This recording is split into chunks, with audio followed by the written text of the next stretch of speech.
এই যে মোহাম্মদ আলী আকবর, আফতাব সাহেবের ছেলে। আফতাব সাহেবের ছেলে। বিষয়টা হলো যে ঢাকা ডাইকে নিয়ে যে আসেন, চাকরি থাকবে না নাকি? আর কাটেন কাটেন, যেহেতু বাহাদুরি থাকে কোনোদিন কাটেন। কাটেন। আর ফোন করে কয় যে টাকা এটা ব্যাংকে দিয়েন না, হুম, এটা যে কয় যে ধরল না কেটা এন কয় টাকা পায়, ওই যে হোমনা থেকে কয় টাকা পায় এনে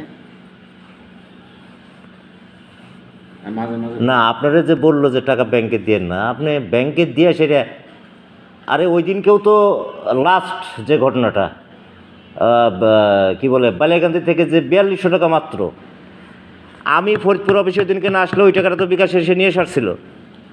হ্যাঁ, কি টাকা নিয়ে সারছিল না? তাহলে সে টাকা নগদ ক্যাশ আপনার কাছ থেকে নিছে, হেড অফিসে বসে ব্যাংকে জমা দেন না আমার কাছে জমা দেন, পরে আমি টিসিস ছাড়িয়ে দেওয়া নেই, তাহলে দায়িত্ব কিছু আমার একার বলেন আপনি?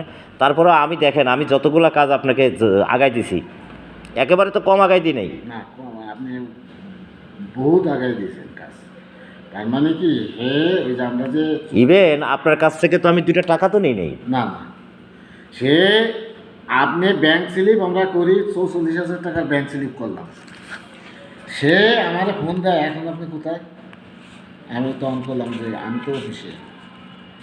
মানে আপনার তো কোনো সমস্যা নাই, আপনার কী করবে, আমার ফেসনা করে ছেড়ে দেবে, আপনি কেন করেন এইগুলি? হ্যাঁ, তার মানে হাবিবুল্লাহ সাহেব টাকা উঠে নিয়ে যাবে। কে আমি কি টাকা নিয়েছি আপনার কাছ থেকে? না, না, না না, আপনি বলেন যে আমি কি না, যে না, না। এই যে অন্য কোনো ইনচার্জ হলে এই যে কণিকা, যদিও আমার নিজস্ব ব্যানারে তার স্যালারিটা কীভাবে দেখেন আমি অ্যাডজাস্ট করে দিছি কিটা আপনাকে? হ্যাঁ, হ্যাঁ, হ্যাঁ, আমি কি আপনাকে বলছি যে এই একটা মাস ওকে দেই, ঈদের ভিতরে বলছি যে ওরে 2000 টাকা এখান থেকে দেই, না, ইচ্ছা আমি করুক না, না, বলছি? না, ঠিক। তো সেইটা যদি আমি এই ডেপুটির স্যালারিটা যদি বের করে তাকে যদি দিয়ে দিতাম, হ্যাঁ, তাহলে শর্ট আরও হয় না? আরো হয় না। আর ওর ধারণা কি, এই আতিক সাহেবের ধারণাটা কি যে এই ডেপুটির স্যালারি মনে হয় হাবিব সাহেব উঠাই নিয়ে চলে যাবে?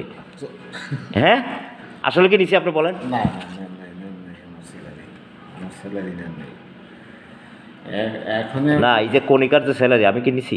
না, না, উঠায় আপনার সাথে সাথে আবার ব্যাংক স্লিপ করে আপনাকে দিয়ে দিয়েছি না আমি? এটা সিগনেচার দেন স্যার, সিগনেচার দেন এটা। অতএব আতিক সাহেবের বরাবর একটা চিঠি হেড অফিস বরাবর আপনি মারেন মারে। না, চিঠি তো আপনার দিচ্ছি, আপনি রেট পাঠাইছেন। হ্যাঁ, আমি ফাইনালি আর একটা সুন্দর করে একটা গুছায়। হে দায়ের কেমনে যাবে? না, হে কাটছে না। তাকে যে আপনি যে ঢাকা যে নিয়ে গেছে আপনাকে ধমক দিয়ে যে আপনার চাকরি থাকবে না, আপনি এটা বলবেন যে আমার চাকরি থাকার আমি বুঝি নেই, কিন্তু আমার হেড অফিসে এমডি ডিএমডি স্যারও জানে, এবং সে আমাকে ও বলবেন যে এমডি স্যারের ভয় দেখাইছে, সাবেক এমডি স্যারের নাম করে আমারে হুমকি দিয়ে ব্যবসাটা কাটাইছে। যেটা সত্য সেটা বলবেন, আমি যদি আমি তো শিখাই দিচ্ছি না আপনাকে, না, শিখাই দিচ্ছি, না, শেখানোর কথা আমি বলবো না। ব্লাফ দিয়ে ব্যাংকে টাকা দেওয়া যাবে না, আমার কাছে নগদ দেন কেন? সে হেড অফিস থেকে, সে জিএম মানুষ, হেড অফিস থেকে টাকা নেবে। আপনি বলেন আমি কি কোনো গ্রাহকের টাকা কি আমি আপনাকে পকেটে রাইখা? হ্যাঁ, সাথে সাথে ব্যাংক স্লিপ করে দিয়েছি না আমি। বেলাত সাহেব একদিনকে কত দিল? 5000 না? 5,000 এই টাকাটা তখনই আসলে 5000 না 4000 দিল, আমি সাথে সাথে উঠে আপনাকে দিয়ে দিছি। আবার এই দিনকে লাস্টে একটা টাকা দিল, ঠিক আছে, 1000 টাকা শর্ট, আমি পকেট থেকে ভরে সে টাকা শর্ট পূরণ করে দিলাম কিনা? টাকাটা সে নিয়ে কত বড় বুদ্ধ রায় বাবা বাবা।